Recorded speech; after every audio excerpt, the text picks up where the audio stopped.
Sisi kama wadau wa soka na wapenzi wa mpira wa miguu tumempoteza moja kati ya kijana ambaye alikuwa na kipaji kikubwa sana kutoka Afrika ya Kusini, na moja kati ya kijana ambaye ameweza kugusa mioyo ya watu wengi sana, kwani ni kijana mdogo sana ameweza kufariki, na kijana huyu amewagusa watu wengi sana, kwani ni kijana mdogo sana, umri wa miaka 25 ameweza kufariki, na mpaka sasa hivi haijafahamika, haijatoka taarifa rasmi kwamba nini kimeweza kuwa chanzo cha kifo chake. Lakini Jayden Adams ni kijana ambaye amepitia maisha magumu sana, na ameweza kupambana kupitia mpira, umeweza kumfanikishia na kumpa mafanikio si haba, lakini umeweza kumpa mafanikio makubwa, kwani hali aliyokuwa nao mwanzoni na mpaka kuja kucheza mpira na kufanikiwa kufika kwenye level ya juu kucheza klabu kubwa kama Mamelodi Sundowns ni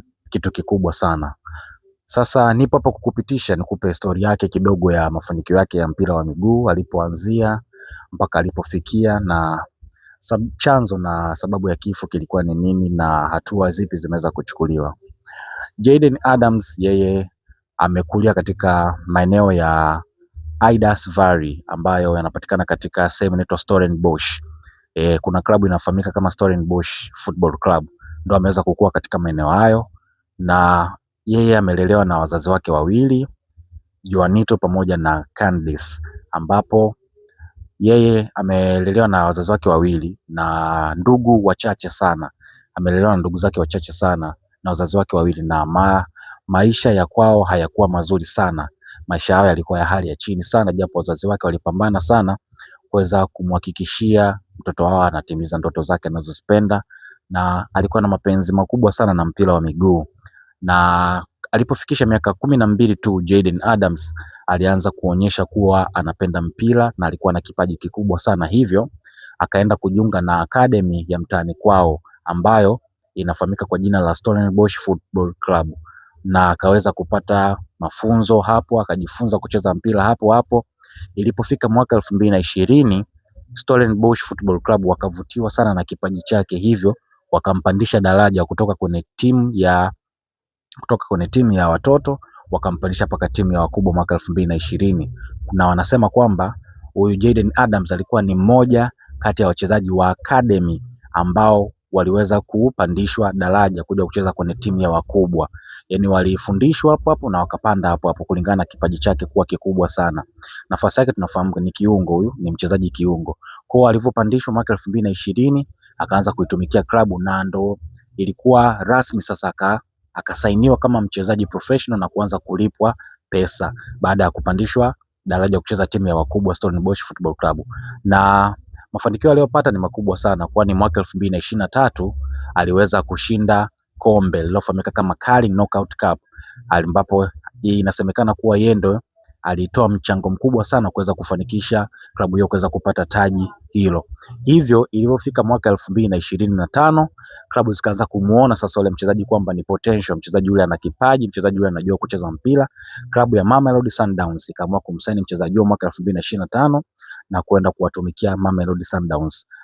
Na baada ya kujiunga na klabu ya Mamelodi Sundowns ameitumikia kwa mafanikio makubwa sana, kwani ameweza kushinda taji la ligi kuu ya South Africa, na ameweza kushinda msimu wa 2025-26 huu ulioisha, ameweza kushinda klabu bingwa, kombe la klabu bingwa CAF Champions League ameweza kushinda baada ya kuifunga klabu ya FAR Rabat ya Morocco.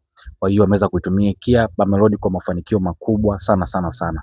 Kwa upande wa timu ya taifa alikuwa ni mmoja kati ya wachezaji ambao walicheza katika AFCON ya mwaka 2024 iliyofanyika Ivory Coast, na tunajua kabisa kwenye AFCON iliyofanyika Ivory Coast, Afrika Kusini iliibuka kuwa nafasi ya 3 baada ya kumfunga DR Congo kwa penati 6-5. Kwa hiyo aliweza kuvaa medali kama mshindi wa 3 akiwa na timu ya taifa ya Bafana Bafana ama South Africa. Na yeye pia mafanikio yake makubwa kwenye timu yake ya taifa, ameweza kuitwa kati ya wachezaji 26 walioitwa wa South Africa kwenda kushiriki katika michuano ya kombe la dunia, na yeye alikuwemo, na amecheza zile mechi 3 zote za group stage. Amecheza dhidi ya Mexico, amecheza dhidi ya Jamhuri ya Cheki na amecheza, alitokea benchi mechi dhidi ya Korea Kusini ambao walishinda 1-0. Kwa hiyo ameandika historia tena kwa kuweza kuipeleka timu yake kutoka kwenye group stage kwenda kwenye hatua ya mtoano. Sasa tukija kwenye maisha yake binafsi, ni Jayden Adams ameweza kuacha familia. Alikuwa na familia yake, ukiachana na baba na mama, alikuwa na mzazi mwenzake ambaye anafahamika kama Aquila Adendorf, lakini ameweza kuacha binti wa miaka 5 anayefahamika kama Jayda. Kwa hiyo ameweza kuacha familia. Sasa chanzo cha kifo chake ni kwamba baadhi ya vyombo vya habari vya Afrika Kusini viliweza kutoa tetesi ama tuhuma kwamba kuna sababu mbili ambazo zimeweza kusababisha yeye kuweza kuaga dunia.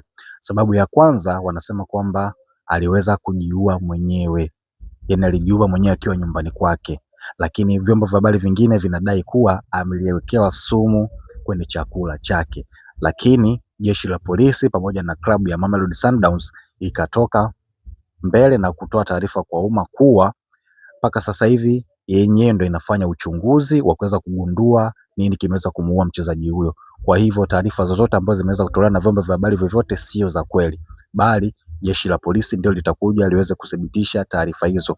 Yaani jeshi la polisi litakuja kutoa taarifa rasmi sasa kwamba nini kimeweza kumuua mchezaji huyo. Kwa hiyo mpaka sasa na maana uchunguzi unaendelea. Uchunguzi ukikamilika, jeshi la polisi litakuja kutoa taarifa hiyo. Na baada ya mchezaji huyo kuweza kufariki tarehe 11, ndio nisema kwamba imeweza kugusa mioyo ya watu wengi, wapenzi wa soka, vilabu mbalimbali barani Afrika. Baadhi ya vilabu vingi vimeweza kumpost, ikiwemo klabu ya Young Africans imeweza kumpost mchezaji huyo, kutoa nasema ile condolences, kuweza kutoa ile condolences. Vilabu mbalimbali vimeweza kureact, klabu ya Mamelodi Sundowns ambao anacheza pia, lakini pia imeweza kugusa mpaka duniani kwenye shirikisho la mpira duniani FIFA limeweza kureact kwa mchezo wa kombe la dunia iliyokuwa inaendelea robo finali. Michezo iliyokuwa inachezwa kati ya England pamoja na Norway. Kulikuwepo na ukimya kwa dakika moja kuweza kumpa heshima Jayden Adams kabla mchezo kuweza kuanza, lakini mchezo kati ya Argentina na Swaziland iliweza kuwepo pia. Kabla mchezo kuanza kulikuwepo kuna ukimya wa dakika moja kuweza kumpa heshima yake ya mwisho Jayden Adams. Kwa hiyo huyo ndo Jayden Adams. Wewe kama kijana mwenzangu, sasa huu mwaka umekuwa so mzuri sana, vijana wengi sana wanafariki. Sasa sijajua shida ni nini. Huu mwaka umekuwa mbaya sana, vijana wengi wanafariki, sijui ni nini. Kama Mungu amekupa pumzi, unapumua mpaka sasa hivi, unapaswa kumshukuru sana Mwenyezi Mungu. Haumwi, maisha yako yanaenda hivyo hivyo kidogo, uko sawa, unapaswa kumshukuru Mwenyezi Mungu sana, kwani watu wengi, vijana wengi wanafariki sana, vijana wengi huu mwaka. Shida sijui ni nini. Kwa hiyo kama umepewa pumzi, unapumua, hauna mgonjwa wowote, unapaswa kumshukuru Mwenyezi Mungu sana. Na huo ndo unakuwa mwisho wa story ya Jayden Adams. Mungu amlaze mahali pema peponi. Amina. Rest in peace Jayden Adams. Umetangulia na sisi tunafuata. Mimi ni Denga Spells in Denga Media TZ. Usahau kusubscribe, kulike, comment na kushare kupata update kama hizi. Until next time, goodbye.